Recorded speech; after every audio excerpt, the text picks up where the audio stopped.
Welcome to a new episode of Just a Taste. This is a gaming news show where we'll go over all sorts of gaming related news from the past week. I'm your host, Signless Pretzel, and let's jump to the news. The amazing game Returnal is now out on PC. If you enjoy challenging roguelikes, this is a gorgeous game you should probably try. The 8 Rhythm Final Bar Line is now officially out. This Final Fantasy rhythm game featuring 385 tracks from all over the franchise seems like a must-buy if you're a fan of both Final Fantasy and rhythm games. The definitive edition of Shadow Warrior 3 released this week. This new edition of the game adds a new survival mode, new arenas, new weapon cosmetics, and support for next-gen consoles. Omega Force's take on the monster hunting genre, Wild Arts, is now available. This game, while offering an interesting twist on the genre with construction and traps, suffers from a lack of polish that can be especially seen on the PC version, with its 32% positive reviews on Steam. It has potential, but you should probably wait for more updates before it becomes worth the price. The new game from Nippon Ichi Software, Labyrinth of Galeria: The Moon Society, released on Switch, PlayStation, and PC. It's an RPG dungeon exploring game where you explore with an army of up to 40 customizable marionette soldiers. Wanted Dead is now out for all to play. This game by the makers of Ninja Gaiden and Dead or Alive had the potential to be good. However, it has received unfavorable reviews. Reviewers have pointed out that it has many performance issues, subpar voice acting, and janky gameplay that makes it frustratingly hard. The remaster of the beloved JRPG Tales of Symphonia released this Friday. This version of the game doesn't add much to the original game, the only major change being higher resolution textures that have left the critics with mixed feelings.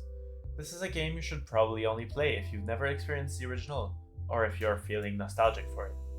If you're looking for a short co-op experience to play with a friend or lover, the game Blank is now available on the Switch.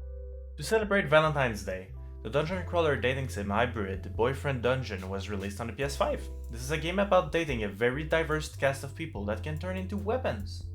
Following on the romance train, the new game Romancevania, a Metroidvania dating sim hybrid, will be released on the 7th of March.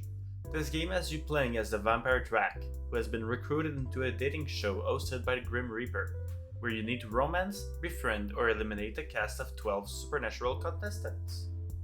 New details about the next Minecraft update have been announced. It adds a new rare cherry blossom biome, archaeology, and a new mob that was voted for in the most recent mob vote, the Sniffer. You can try these out in the new 23W07 snapshot. A new update has been released to the Xbox One, Series S, and Series X. This update primarily adds the Carbon Aware game download and update setting. This setting allows the console to pick better times to download game updates to minimize carbon imprint based on regional data. So, if you have an Xbox, go have a look at these settings. Mount & Blade 2 Bannerlord, the medieval sandbox game, is now available on the PC and Xbox Game Pass. New games have been added to the PlayStation Plus game catalog for extra and premium members.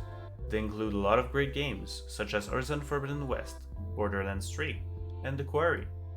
They also added classics exclusive to the premium subscription, such as Legend of Dragoon and Harvest Moon: Back to Nature.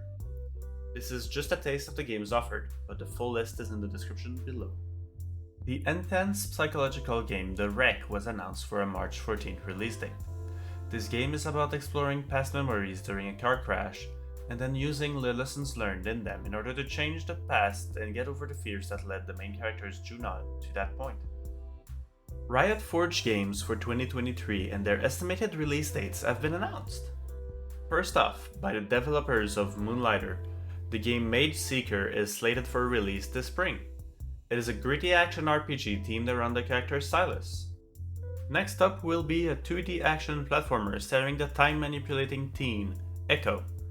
This game, developed by Double Stallion, who previously made the game Speed Brawl, will be released this summer. Last but not least is Song of Nunu, a single-player adventure game about Nunu and his Yeti friend Willem. This game is being developed by Tequila Works, the studio behind games such as Rhyme and The Sexy Brutale, and is slated for a fall release. It's time for a deep clean! A new free DLC for Power Wash Simulator will be released on March 2nd. This DLC is Final Fantasy VII themed, featuring 5 locations set in the universe in the game. and we'll also add new dirt types, like Bioresidue. More information about the upcoming Splatoon 3 season has been announced. In addition to the new Inkopolis DLC, it will feature the return of the Kraken Royale special ability of the first game. 2 new weapon sets featuring it have also been announced. The new feature of this update are being slowly teased every day, so go have a look in the description to see what they've added since this recording.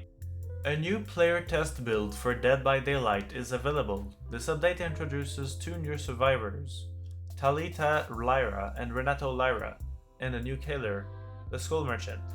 This new killer, themed about how scary technology can be, will be an interesting addition to the game. Here are a few highlights that you should keep an eye out for in the next week. PlayStation VR 2 will be released on the 22nd, and with it a lot of new games, like Horizon Call of the Mountain, and VR updates to games such as Resident Evil Village. The long-awaited FPS Atomic Heart, a game featuring a soundtrack composed by the amazing Mick Gordon, releasing on the 21st. Like a Dragon Ishin, a remaster of the 2014 game that was released exclusively in Japan that will be available on the same date. The sequel to the JRPG Octopath Traveler 2, is releasing on the 24th. Kirby's Return to Dreamland Deluxe is also coming out on the 24th. We have now reached the end of today's show. If you learned something new, or if you have games you want me to cover in the future, leave a comment and I will have a blast reading them. I will also always try to leave as many links in the description to the different news I covered, so if some of the news got you hungry for more, go have a look down there. And while there, grab a free like and subscribe shaped candy, they're delicious. See you guys next week, and remember, this was just a taste.